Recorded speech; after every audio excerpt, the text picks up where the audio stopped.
Assalamualaikum warahmatullahi wabarakatuh. Selamat pagi.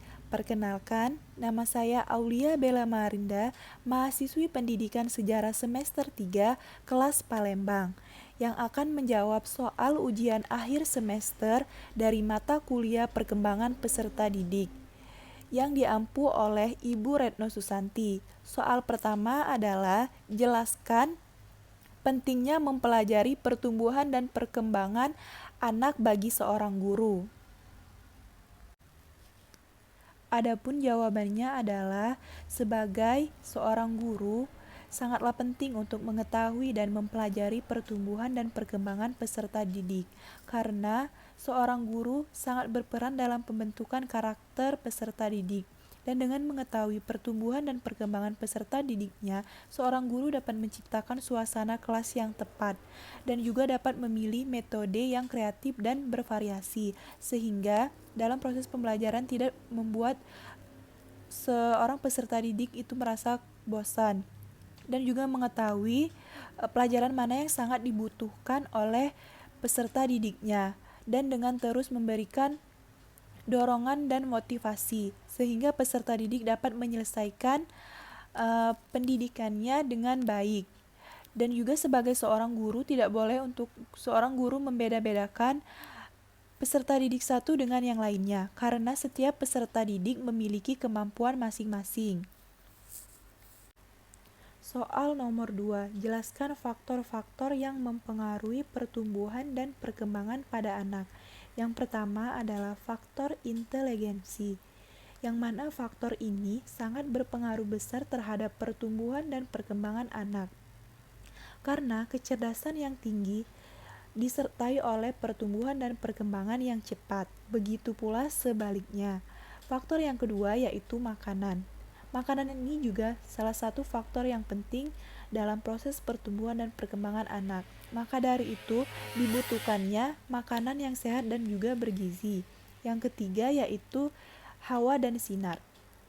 Ini juga faktor yang sangat penting karena akan ada perbedaan antara anak yang hidup di lingkungan baik dengan anak yang hidup di lingkungan yang kurang baik. Kemudian faktor genetik yang didapatkan dari keturunan ataupun kedua orang tuanya. Selanjutnya faktor kultur atau budaya, yang mana dapat mempengaruhi sejumlah tingkah laku anak dalam proses perkembangannya. Jelaskan hakikat pengalaman belajar anak.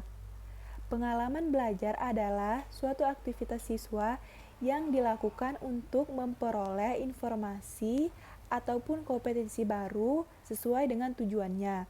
Melalui pemahaman tersebut, maka dapat ditentukannya strategi untuk merancang pengalaman belajar sesuai dengan tujuannya serta sesuai dengan perkembangan individu itu sendiri. Soal nomor 4, deskripsikan secara singkat kaitan antara pertumbuhan fisik atau jasmani anak dengan perkembangan intelektual anak.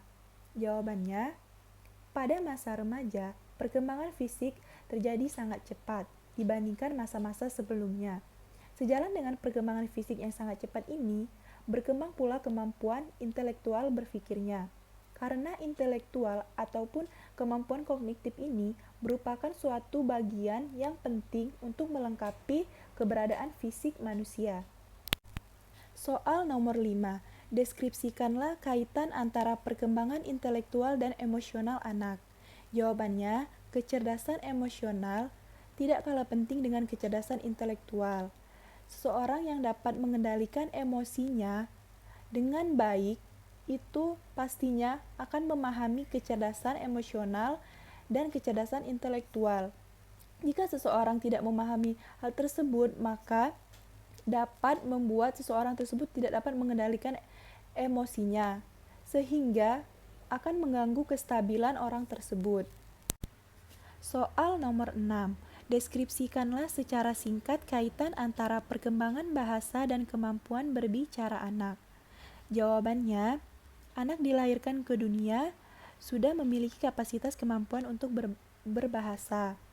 Akan tetapi, dengan pengaruh lingkungan Lingkungannya dapat mempengaruhi perkembangan bahasa tersebut, yang kemudian mereka belajar makna kata bahasa sesuai dengan apa yang mereka lihat dan apa yang mereka dengar di kehidupan sehari-harinya. Makanya perkembangan bahasa anak terbentuk oleh lingkungannya. Dengan begitu, kemampuan berbahasa anak sesuai dengan perkembangan berbahasa pada anak. Soal nomor 7. Jelaskan dengan bahasa Anda sendiri tentang perbedaan istilah kebutuhan, dorongan, dan motif. Sebutkan contoh dari masing-masing istilah tersebut.